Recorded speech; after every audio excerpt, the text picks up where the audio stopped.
Mindful Tools for Better Living.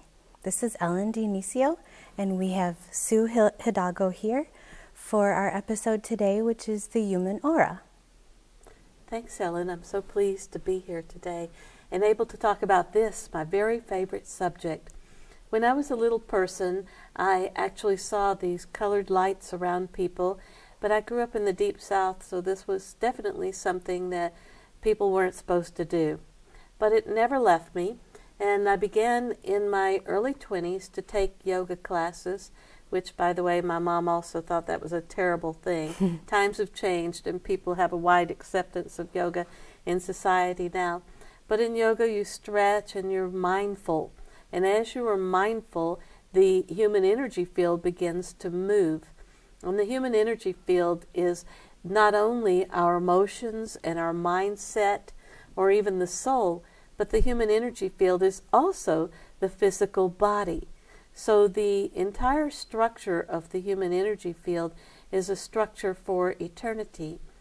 We start out as a little concept in the mind of something that we call God. And that concept begins to resonate and oscillate, and then it begins to vibrate even faster and faster and faster, and it develops a causal memory, which is the soul over all of time. It develops mental attitudes, it develops emotions, and it develops a structure that then the physical body comes to the fore. The mom and dad get the gleam in their eye. And the baby is born in the physical structures. But the human aura is really energy itself, and consciousness is energy itself. We know this from Einstein. He said his famous equation, E equals mc squared. And our thoughts are as fast as the speed of light, even more so than sound, which is much, you see a jet take off and it takes a little while for the sound to reach you, but the speed of light is the constant of the universe. And so our bodies are made of something that's actually beyond the speed of light. We don't see it. Our energy field isn't seen. Our thoughts aren't seen. They're faster than the speed of light. And they are us inside the time frame of eternity, the energy that we are. We can follow this energy through something called the Schumann resonance. It's one of ways of describing the magnetic field of the earth, and we have magnetic properties in our body. We even have magnetite in our brain cells, and our body are connected to the earth. They're connected to one another, and we know that we pick up other people's vibes. We pick up their oscillations, and energy fields can be measured in vibes. I'm showing you a picture now of that has no strings attached. That's actually a magnet hanging between a person's thumb and forefinger, just from the magnetism of the human body itself. So when we get near someone we don't like or a dangerous situation, we feel this magnetic force. It feels like a prickling, like the hair stands up on us. Our instinctive self, which is our subconscious, has a pretty good clue about the vibes of a situation from picking up all those biochemicals that we can't even consciously recognize that are measured in the human aura or the human energy field.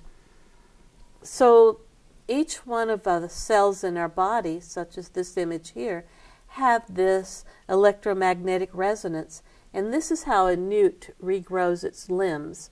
There have been some studies in Europe of putting a different chemical on a person who's lost their thumb, on the thumb itself, and then putting electrical charges to that thumb to change the valence of the body tissues, and then the thumb begins to regrow like a newt grows.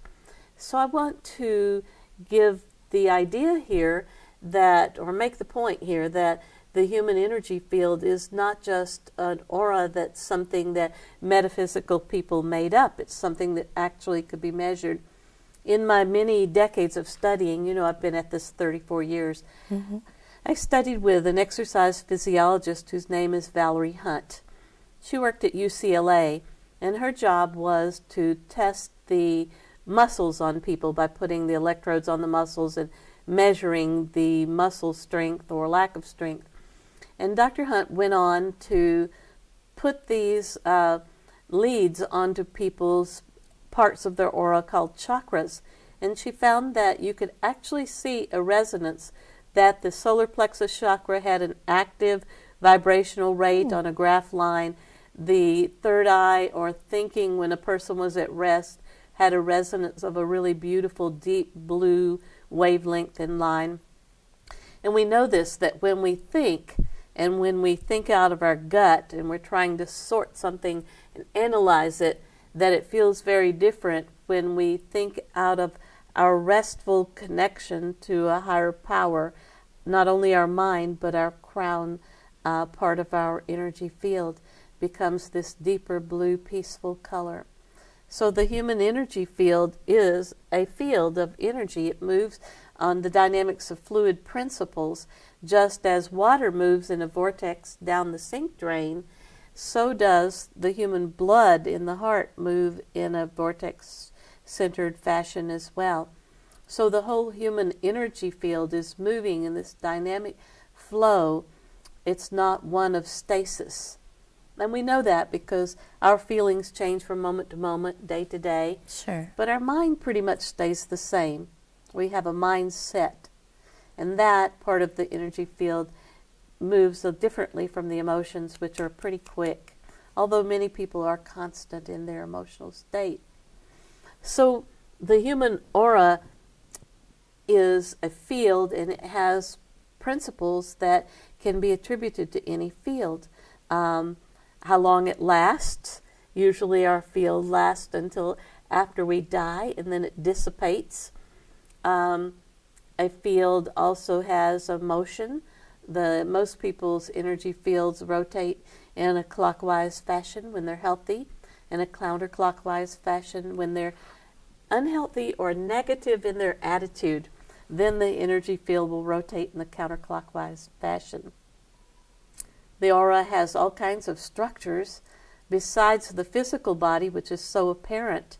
There is a layer around the body that the Chinese called Wei Qi, W-I-C-H-I. Qi, or Qi, Q-I, or even prana. The words are all over the world in different cultures for this energy field that is the human body, magnetic field around the human body. And this Wei Qi is protective Qi, and it is like the blueprint for a house. If you were to somehow magically change a blueprint for a house, and the house would change too, you change the Wei Qi, and the physical body changes as well. So this is the basis of much of energy field healing, or aura healing, is that we use the field to affect the body. Much like the teacher Moshe Feldenkrais found that you could use the body to retrain the mind. And so children who had difficulties with their hearing, for example, were given exercises to stretch their necks and move the muscles leading into and around the ears, and then their hearing would have a greater electrical chance of working or being functional for them. So the aura has all these structures to it. And I know you're a talk therapist. You work with children with grief. And there's a layer of the aura that has to do with the interface between thinking and emotions. And your specialty happens to be working in that layer of the field, whereas I tend to focus on working in the Wei Qi a little closer on the body. And so do you when you do techniques such as Reiki energy healing, which I think we'll talk about in another segment later on. What's it been, 10 years? Something like that, yeah. Wonderful, wonderful. Yeah. So this energy field that we are can be worked with directly and also purposefully in order to shift our emotions, our thoughts, even what people call our karma, or the causal layer of our energy field. And this aura or energy field happens in such a way that we interface with other magnetic fields. So we know somebody else's vibes. We like their vibes, meaning that we interface well and we don't have a bad oscillation or resonance when we connect with them. Some people we do. It's as though our fields are jangled. They don't match. They aren't the right piece for us to connect with. Whereas other people, we fit like a hand in a glove. Our life fits us like a glove. That person fits us like a glove. And we do. We merge our energy fields, our auras, quite well together. And what happens purposefully as an energy healer is that I increase the resonance in my field. I can do that through holding a positive thought. You know how when you come home from work, sometimes you feel jangled or upset? Sure. Your field is agitated. And that if you take a little while to drink some water, that helps you to calm down. It can even change rate of blood pressure to have a body that has more fluid balance in it. Or you might sit down and listen to some music. Or you might sit down and do some breathing. That's a thing that affects the biochemistry of the body, to breathe. We hold our breath when we are upset or afraid, such as and we pull back from something. So the practice of breathing in a more steady and rhythmic, peaceful fashion, it doesn't have to be anything agitated or elongated breathing. It can just be normal, peaceful breathing.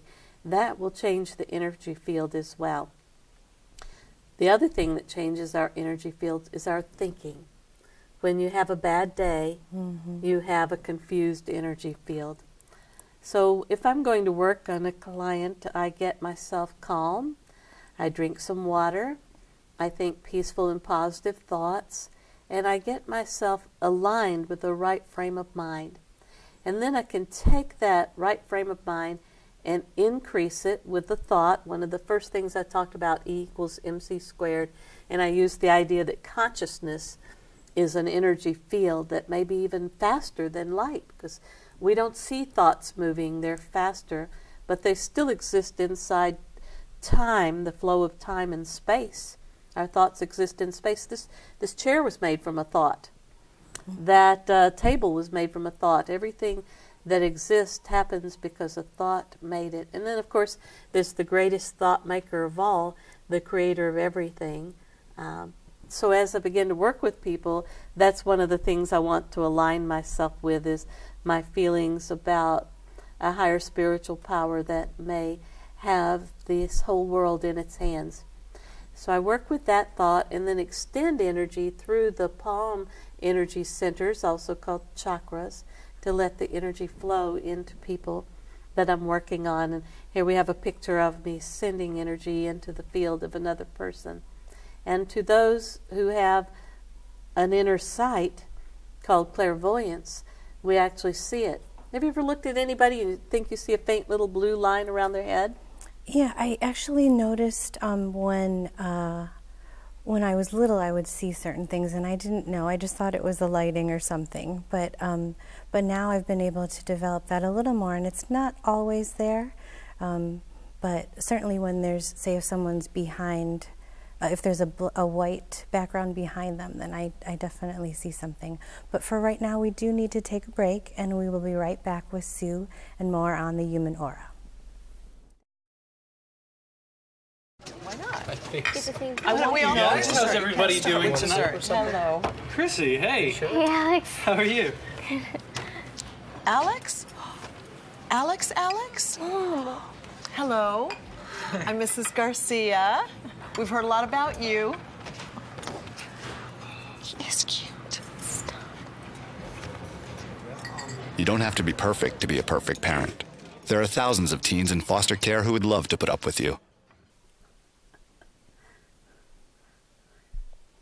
And we're back with Mindful Tools for Better Living with today's topic, human aura.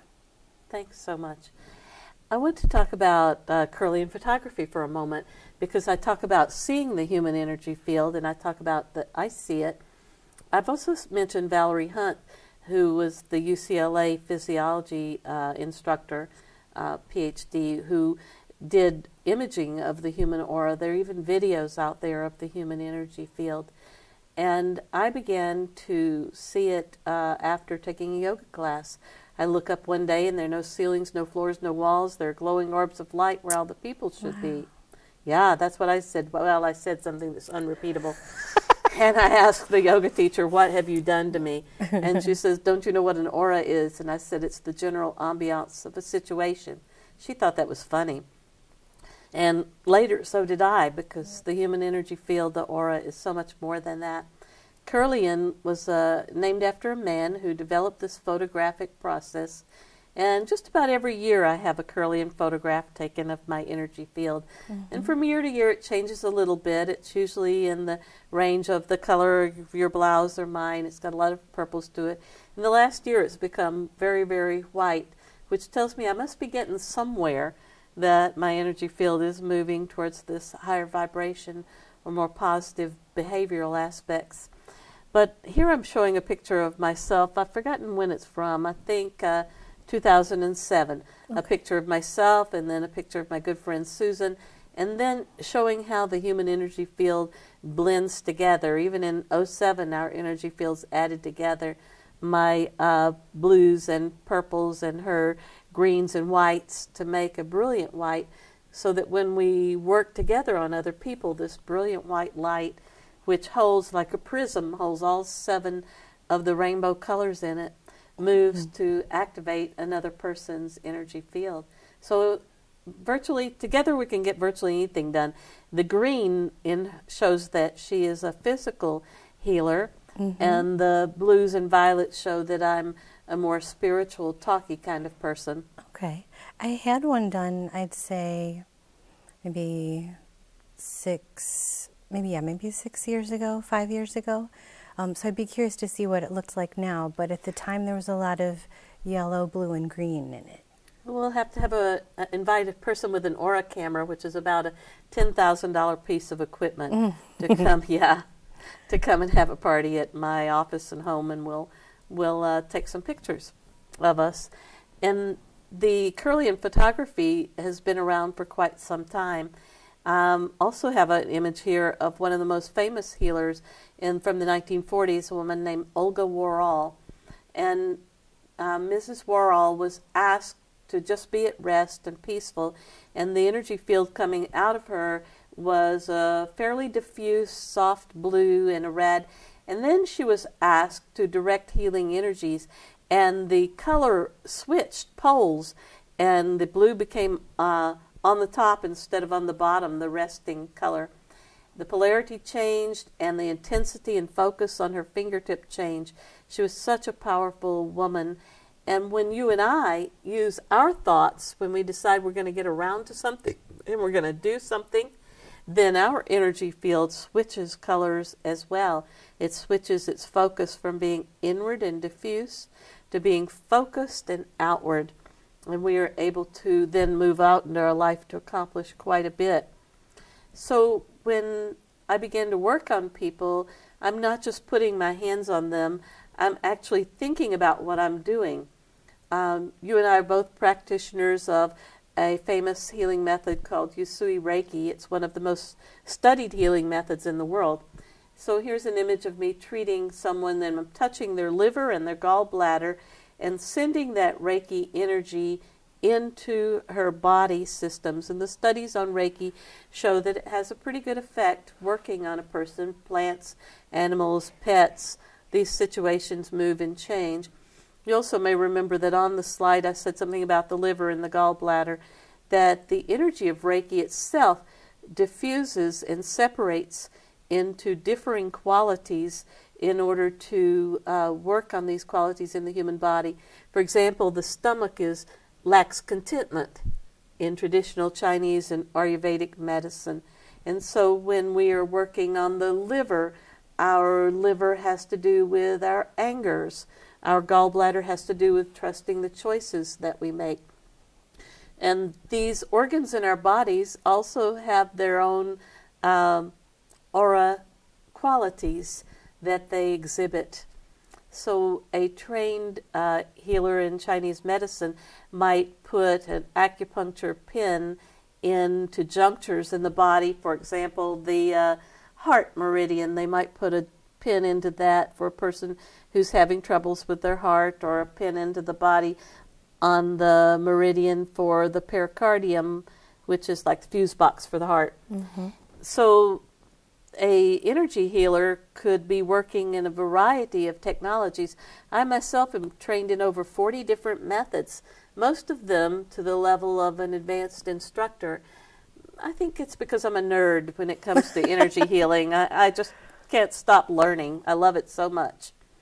There's so many tools in so many ways, and it's like a person who's working with a toolbox. You don't just always use a hammer. Sometimes you might use a saw or sanding paper, depending on what you want to get done. But there are so many methods for balancing the human energy field. You and I both are a little bit of energy nerds. We both love to work on human beings and see them balance out and come to a place of peacefulness.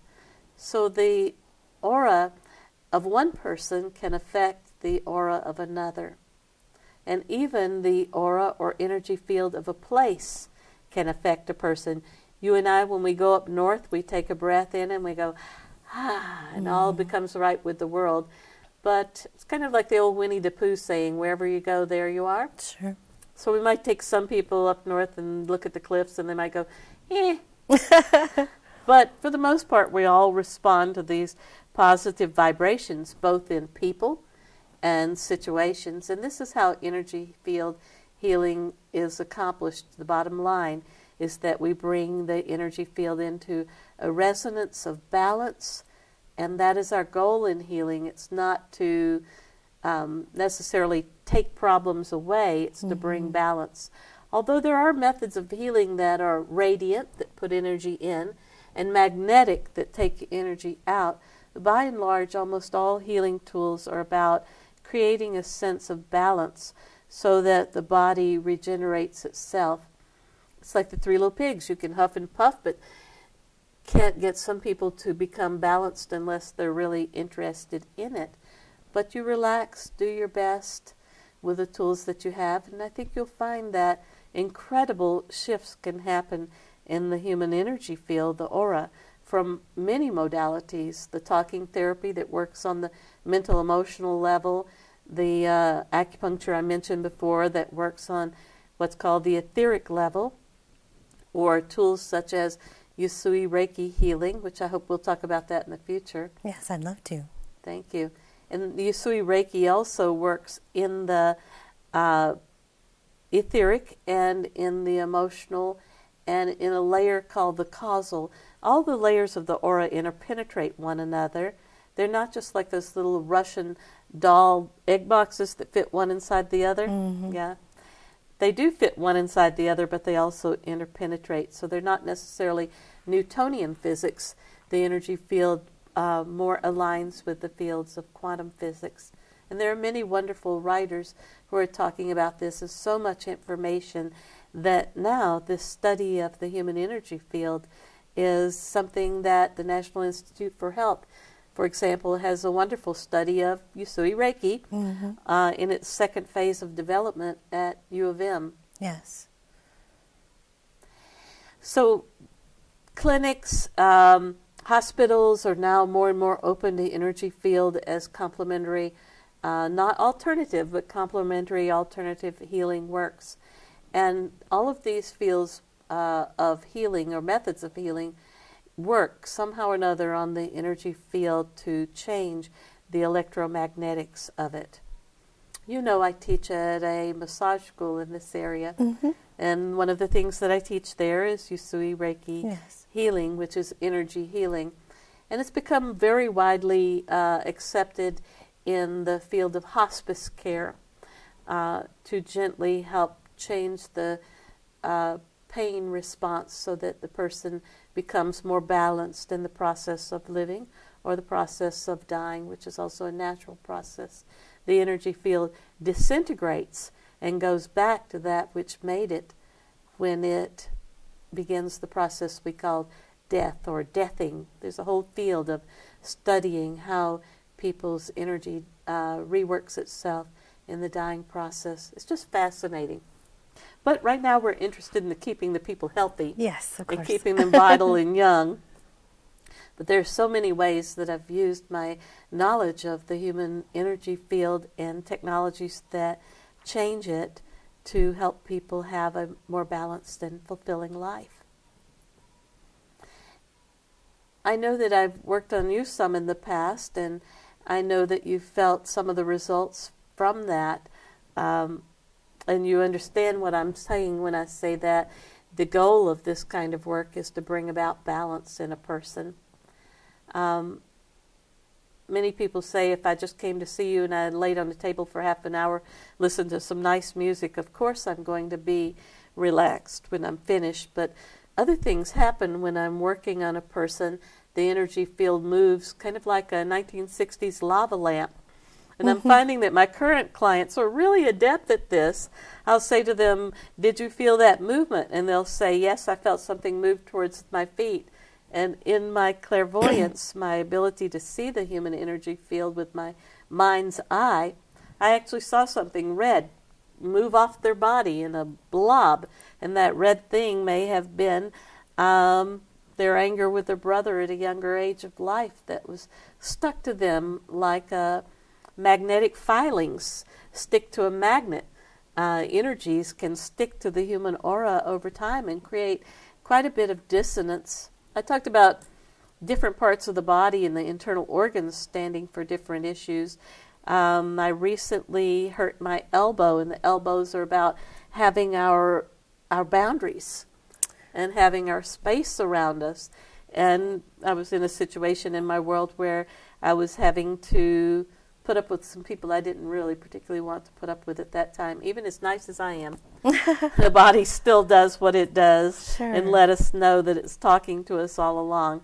Sure. And so I applied both some manual medicine, such as massage, to it, and some acupressure, which is based on acupuncture meridians, as well as reflex points in the body that refer back to organs in the body, as well as just plain old simple aura brushing and moving the energy out. That's interesting, because this one's been bothering me a little bit lately. Oh, somebody needs to give you a little room, huh? Yeah, that's interesting that you brought that specifically up.